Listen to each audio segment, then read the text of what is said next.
আমি এখন বসে আছি মাটিভাঙ্গা বাজারের দ্বিতীয় প্রধান গলিতে। সাধারণত প্রধান গলির পার্শ্ববর্তী যে আমাদের দ্বিতীয় প্রধান গলি, এইগুলিতে যাদের দোকান রয়েছে তাদের ভিতরে আমার এই দোকানের সামনেই একটু ফাঁকা জায়গা বেশি রাখা হয়েছে। এই রাখার পিছনে কারণ হচ্ছে মানুষ বিভিন্ন সময় এই জায়গাটা ব্যবহার করে বিভিন্ন কাজে। কেউ তাদের যাত্রীদের এনে ভ্যান নামানোর কাজে, কেউ বিভিন্ন দোকান থেকে যে সমস্ত পণ্য সংগ্রহ করে সেই সমস্ত পণ্য নেওয়ার জন্য এখান থেকে কাজ করে। তো এই জন্য এই জায়গাটা ফাঁকা রাখা হয়েছে। এবং সাথে সাথে আমরা যে কাজটি করি, যে এখানে রুচির জন্য আমাদের জানেন যে সবুজের যে সরবরাহ সেটা দিন দিন কমে আসছে। এ কারণেই আমরা যেটা করছি সেটা হচ্ছে কিছু গাছের ব্যবস্থা করেছি। কিছু ক্যারেট এনেছিল আমাদের এক ভাই, তার ক্যারেটে আমরা কিছু ফুলের গাছ, শীতকালীন ফুলের গাছ সংগ্রহ করেছি এবং সাথে কয়েকটি আলু গাছ আমরা এখানে পরীক্ষামূলকভাবে চাষ করছি। এই কারণে কখনো কখনো দেখা যায় যে আলুর বিভিন্ন রোগ হয়। এই রোগের কোন ঔষধটা কতটুকু কার্যকর, এই কার্যকর দেখার জন্য, পরীক্ষা করার জন্য আমরা কিন্তু এটা করে থাকি। কিন্তু আমাদের দুর্ভাগ্য সেটি হচ্ছে কিছু কিছু লোক এখান থেকে বিভিন্ন প্রকার ফুল ছিঁড়ে নিয়ে যাচ্ছে। যেমন আপনারা এই যে স্টিক গোলাপ, হলুদ, আপনারা দেখেন এখানে একটি গোলাপ ছিল, এই কিছুক্ষণ আগে এখানেও একটি গোলাপ ছিল। এই দুটি গোলাপ কিন্তু এখান থেকে ছিঁড়ে নিয়ে গেছে। এরপর হচ্ছে এটি হচ্ছে লতা গোলাপ, হাজারি গোলাপও বলা হয়ে থাকে। এখান থেকে প্রতিনিয়ত ফুল ফোটে, সেখান থেকেও কিন্তু ছিঁড়ে নিয়ে যাচ্ছে। এরপরে স্টার গাছটি, যেহেতু আপনারা জানেন এটা শীতকালীন গাছটি যে শেষ হয়ে যাচ্ছে, এখানে ফুল ছিঁড়ছে, অসুবিধা নেই।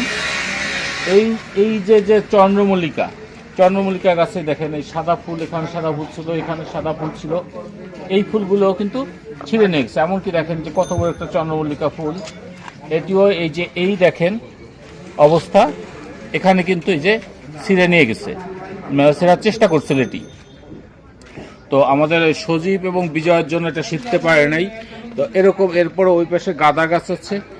এই গাছগুলো আমরা এখানে চাষ করে থাকি শুধু সৌন্দর্য বৃদ্ধির জন্য এবং কিছু দেখা ভালোর জন্য। দেখেন এখানে গাছটি এখান থেকে একেবারে ছিঁড়ে নিয়ে গেছে। এইভাবে কিছু লোক এই গাছগুলোর ক্ষতি করছে। তার থেকে বড় কথা, বাচ্চারাও অনেকে এই ক্ষতি করছে। তো বাচ্চারা যখন ক্ষতি করে ওরা না বুঝে করে, কিন্তু সবচেয়ে দুর্ভাগ্য হচ্ছে বাচ্চাদের সাথে বাজারে অনেক মহিলারা তাদের বাচ্চাদের নিয়ে আসেন।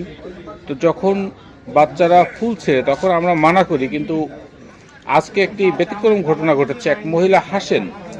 তো আপনি সন্তান জন্ম দিয়েছেন, সেই সন্তান কিভাবে চলবে, এটা অনেকটা প্রাথমিক শিক্ষাটা আপনার কাছ থেকেই সেই সন্তান গ্রহণ করে।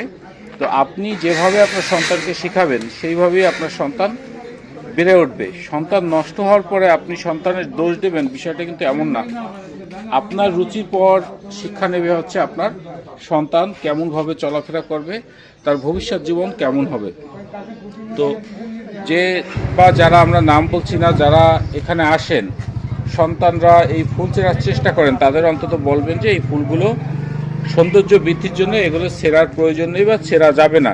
কিন্তু সন্তান ফুল ছিঁড়বে এবং আপনারা হাসবেন, তাদের উৎসাহ দেবেন, এই জিনিসগুলো আসলেই আমাদের কাছে লজ্জাস্কর। এবং আপনি যে কাজটি করেছেন এটা হচ্ছে নিন্দানীয়। তো আপনার প্রতি আমাদের নিন্দা থাকবে, সাথে সাথে সকলের প্রতি আহ্বান থাকবে এই গাছগুলো যেন কখনো ক্ষতিগ্রস্ত না হয়, এদিকে একটু খেয়াল রাখবেন। গাছের চারাগুলো কিনেছি অবশ্য আমি, কিন্তু এর সঠিক যত্ন নিয়ে থাকেন হচ্ছে সজীব।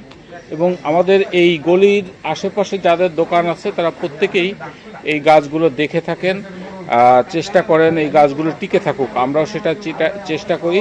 আশা করি আপনারাও আমাদের সহযোগিতা করবেন।